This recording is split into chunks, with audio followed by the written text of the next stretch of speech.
Hello friends, आज हम बात करेंगे शिक्षा मनोविज्ञान के अंतर्गत अधिगम जो टॉपिक है उस पर कि अधिगम क्या होता है और कैसे अधिगम होता है। तो इन सब चीज़ों की बात करेंगे। उससे पहले थोड़ा यहाँ पे हम शिक्षा विज्ञान जो शिक्षा मनोविज्ञान है हमारा, उसकी अगर हम विकास क्रम की बात करें तो इसमें कई विकास क्रम देखने को मिलते हैं। इसमें हमें पहले जैसे इसका इतिहास रहा है, उसमें आत्मा का विज्ञान, चेतना का विज्ञान, व्यवहार का विज्ञान, तो कई प्रकार में इसका विकास देखा गया है। तो हम यहाँ पर जो समझने जा रहे हैं अधिगम को, व्यवहार के जो व्यवहारवाद यानी व्यवहारवाद के जो जनक हैं वो, उनका नाम है जेबी वाटसन। जेबी वाटसन ये व्यवहारवादी क्या है, मनोवैज्ञानिक है। इन्होंने जो अधिगम है उसको किस प्रकार से परिभाषित किया है और उसको हम यहाँ पे देखेंगे। तो सबसे पहले हम अधिगम का अर्थ समझते हैं। अधिगम जो है हमारा, इसका अर्थ होता है सीखना या व्यवहार में परिवर्तन। तो दो प्रकार इसके हमको देखने मिलते हैं। जैसे कि सीखना है, ये इसका संकीर्ण अर्थ है, और जो व्यापक अर्थ के रूप में देखा गया है इसको, यह है व्यवहार में परिवर्तन। तो व्यवहारवादी जो है, व्यवहारवाद के जनक जो है वो कहलाते हैं जेबी वाटसन। जेबी वाटसन कौन है? ये है व्यवहारवाद के जनक। तो व्यवहारवाद के जनक कौन कहलाते हैं? जेबी वाटसन।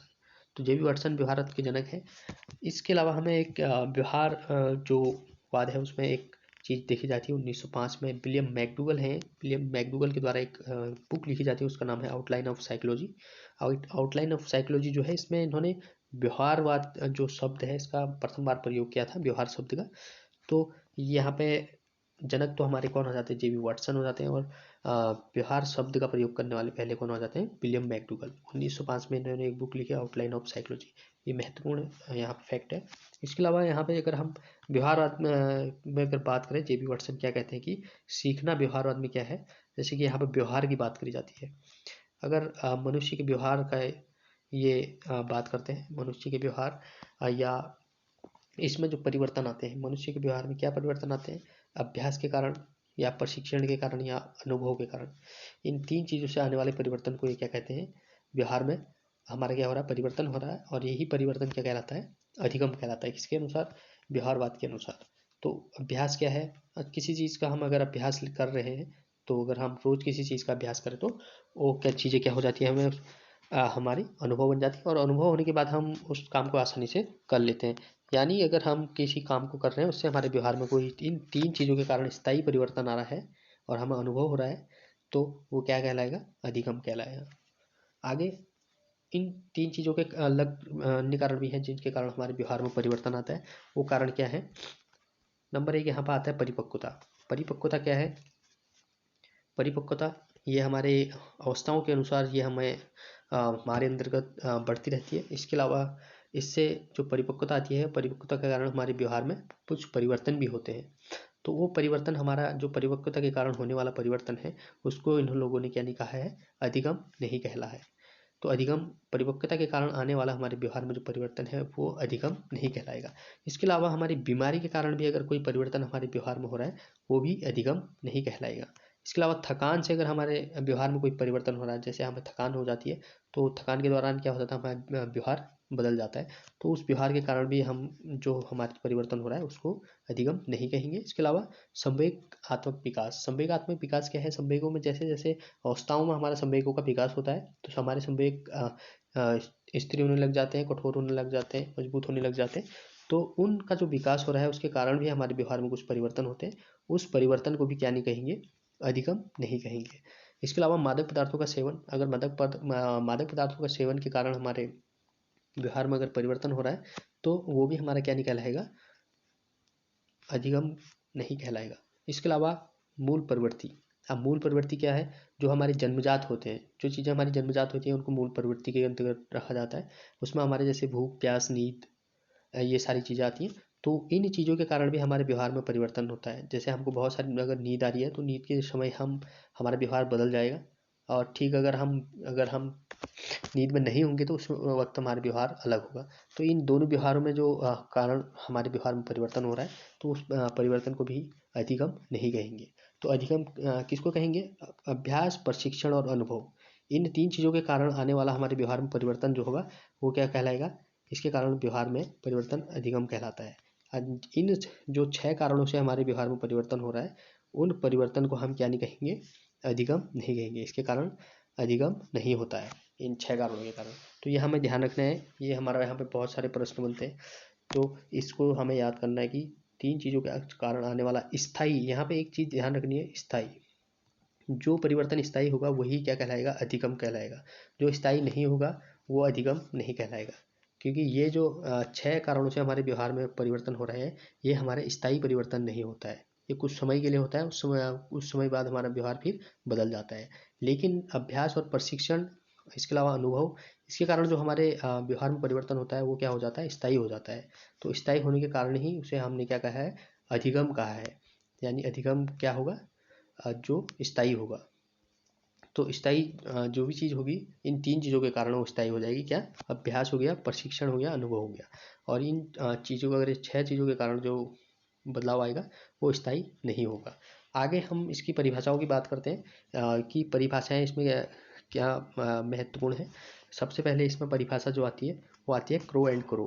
अब क्रो एंड क्रो ये एक मनोवैज्ञानिक है और एक काफ़ी फेमस मनोवैज्ञानिक है। और क्या कहते हैं अधिगम के बारे में, इन्होंने कहा है, इन्होंने क्या कहा है, इन्होंने कहा है आदत, अभिवृत्ति और ज्ञान का अर्जन करना अधिगम कहलाता है। यानी आदत हो गया, अभिवृत्ति हो गई, इसके अलावा ज्ञान का अर्जन क्या कहलाता है, अधिगम कहलाता है। किसके अनुसार, क्रो एंड क्रो। तो यहाँ पे जो आदत होती है, आदत हमारी किसी भी काम को करने से हमारी आदत बन जाती है। अगर हम कोई काम को रोज करेंगे वो हमारी आदत में आ जाता है, तो वो हमारी आदत बन जाती है।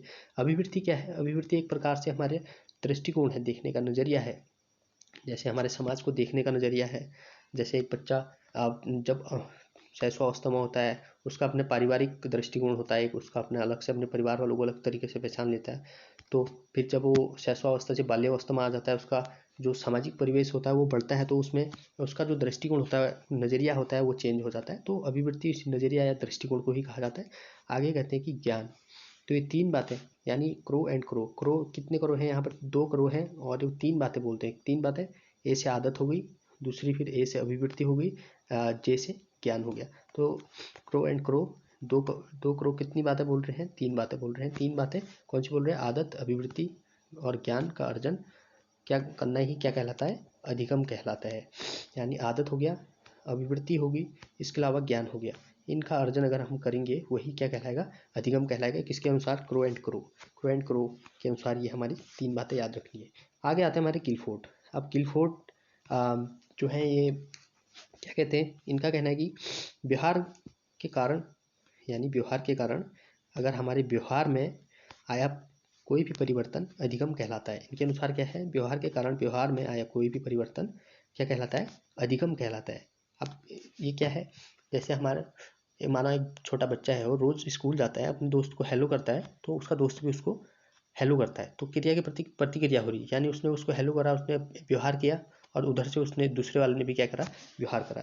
जैसे कि यहाँ पे अगर स्कूल में एक दूसरे से हाथ मिला रहे हैं, तो क्या हो जाएगा, क्रिया प्रतिक्रिया हो जाएगी यहाँ पे हेलो करने पे।